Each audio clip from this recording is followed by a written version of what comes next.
Hi viewers, అందరికీ సంక్రాంతి పర్వదిన శుభాకాంక్షలు. సంక్రాంతి, మకర సంక్రాంతి పుణ్యకాలం స్టార్ట్ అవుతుంది అని పెద్దలు చెప్తూ ఉంటారు.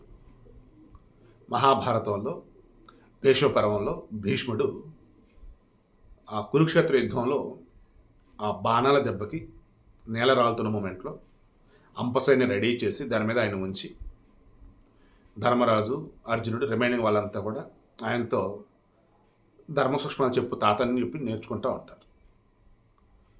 ఉత్తరాయణ పుణ్యకాలం రాగానే సరైన ఆయన రావాల్సిన సమయం వచ్చింది. ఆయనకున్న వరం ఏంటి? ఆయన ఎప్పుడు చావును కోరుకుంటే అప్పుడు చనిపోవచ్చు. సో పుణ్యకాలం వచ్చేసింది, ఇక నేను ఈ శరీర దేహాన్ని వదిలేస్తా అంటాడు.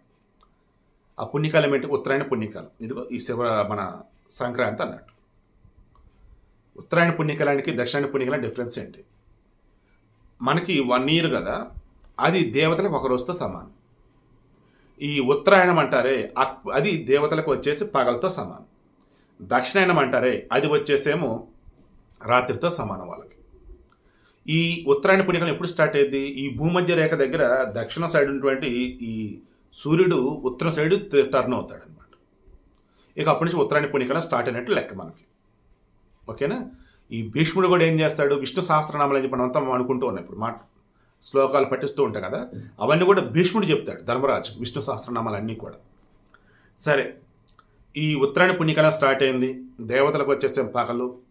సో మన మనుషులు ఎవరైతే ఉన్నారో వీళ్ళు కోరే కోరికలు అన్నీ కూడా దేవతలకు వినపడతాయి. పగల కదా, వాళ్ళు మేలుకొని ఉంటారు అన్నట్టుగా ఇలా చెప్తూ ఉంటారు.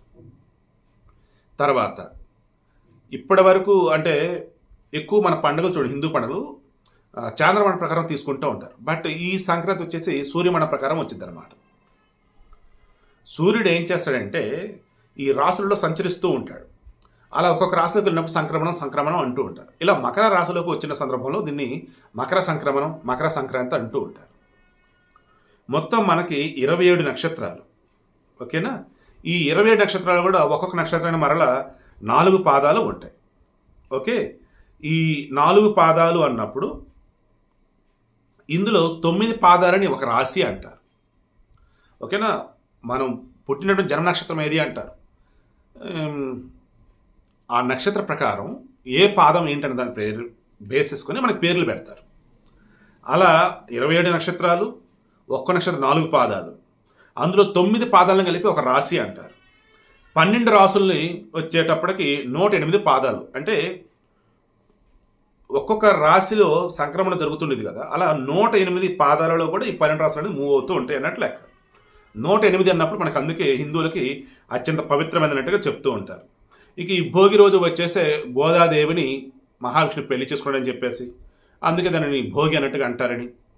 ఇక అదే రోజు భోగి పళ్ళు, తర్వాత సంక్రాంతి రోజు వచ్చేసి పూజలు ఇవన్నీ. తర్వాత కనుమ రోజు వచ్చేటప్పటికేమో మనం ఎక్కడైతే మనం కష్టపడతామో అక్కడ దాన్ని రకంగా ఎలా చెప్పాలంటే వేటి వల్ల అయితే మనం లాభపడతామో, వేటి వల్ల అయితే మన ఇల్లు సుభిక్షంగా ఉంటుందో వాటికి మేలు చేయాలి అంటారు. అలా గోమాతలని, ఎద్దులని, వీటికి పూజలు అవన్నీ చేసి అలంకరించి ఈ కనుమ రోజు ఏం చేస్తారంటే మనకి ఎవరి వల్ల మనం ఈరోజు ఈ పొజిషన్లో ఉన్నాం అనుకున్నప్పుడు మన దగ్గర పనిచేసేవాళ్ళు కాబట్టి వాళ్ళకి మంచి చేయాలని చెప్పేసి ఆ రోజు మన దగ్గర పనిచేసే కూలీలకి మిగతా వాళ్ళకి వచ్చేసి చక్కగా డబ్బు, ధాన్యం, కొత్త బట్టలు ఇవన్నీ ఇస్తే చక్కగా భోజనాలు పెడతారు. మా ఊర్లో ఉన్నప్పుడు చిన్నప్పుడు మా నాన్నగారు అయితే కనుమప్పుడు వచ్చేసి మా దగ్గర పనిచేసే వర్కర్స్ అందరూ కూడా చక్కగా మంచి, మా ఊరి నుంచి సాయిబ్ అంటాం మా ఊరిలో ముస్లిమ్స్ని, ఆ సాయిబ్ గారు బిర్యానీ బాగా చేస్తారయ్యా అని చెప్పేసి ఆయన పిలిపించి మటన్ బిర్యానీ చేపించి అందరూ పెట్టించాడు మా నాన్నగారు. ఓకేనా? సో ఈ కనుమ రోజు మన దగ్గర పనిచేసిన అందరూ కూడా మంచి చేయటం వల్ల ఆ దేవుడు కూడా మనకి బ్లెస్సింగ్స్ ఇస్తాడు అన్నట్లు లెక్క. సూర్యుడు అంటేనే మూమెంట్లో ఉన్నటువంటి వ్యక్తి అన్నట్టు అనుకోవచ్చు. ఎప్పుడు కూడా ఆయన మూమెంట్లో ఉంటేనే ఈ భూమండలం అనేది ఉంటుంది. సో ఈ పంటలు అవన్నీ కూడా చేతికి వస్తున్న మూమెంట్, ఇళ్ళని కలకలలాడుతూ ఉంటాయి. సో ఒక పండుగ వాతావరణం అనేది ఉంటుంది. ఉత్తరాయణ పుణ్యకాలం స్టార్ట్ అవుతుంది. ఇలా అన్నింటి కూడా కలగలిపి ఎలా అంటే ఇది ఒక బెస్ట్ డే అన్నట్టుగా అనుకోవచ్చు. తర్వాత ఈ సంక్రాంతి తర్వాత రోజు నుంచే నెమ్మదిగా చలి అన్నది ఏదైతే ఉంటుందో తగ్గుతూ మొదలెట్టేది.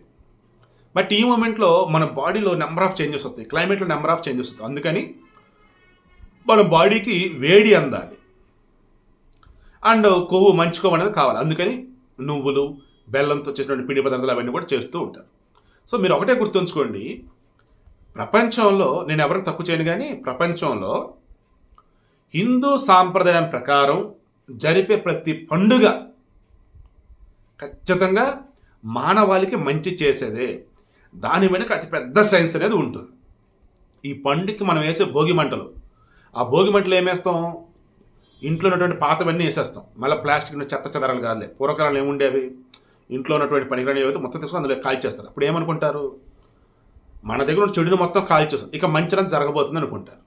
శుభ్రంగా ఇల్లు క్లీన్ చేస్తారు, సంక్రాంతి రోజు మొత్తం అలంకరణ శుభ్రంగా. సో ప్రతిదీ హైందవ ధర్మం అంటేనే మంచి కోసం అండి. హైందవ ధర్మం అంటేనే మానవ ధర్మం అని అండి. అది ఒక జీవన విధానం. ఓకేనా? సో మకర సంక్రాంతి గురించి ఇంకా ఎంత చెప్పిన తక్కువ అన్నట్టు నాకు అనిపిస్తూ ఉంది. ఆల్మోస్ట్ మీ అందరికీ అర్థమైంది కదా. ఈ రోజు నుంచి పుణ్యకాలం స్టార్ట్ అవుతున్నట్లక్క చక్కగా మంచి పనులన్నీ కూడా హ్యాపీగా చేసేయండి. అలా అని చెప్పి దక్షిణాన్ని చెడు అని చెప్పేసి అనుకోకండి, అది కూడా మంచే, కాకపోతే ఇది ఇంకా మంచిదన్నట్టు లెక్క. సింపుల్ అండి. పగలు రాత్రి, పగలు పని చేయడం, రాత్రి నిద్రపోవడం అంటారు, లైక్ ఆ వేళ అనుకోండి.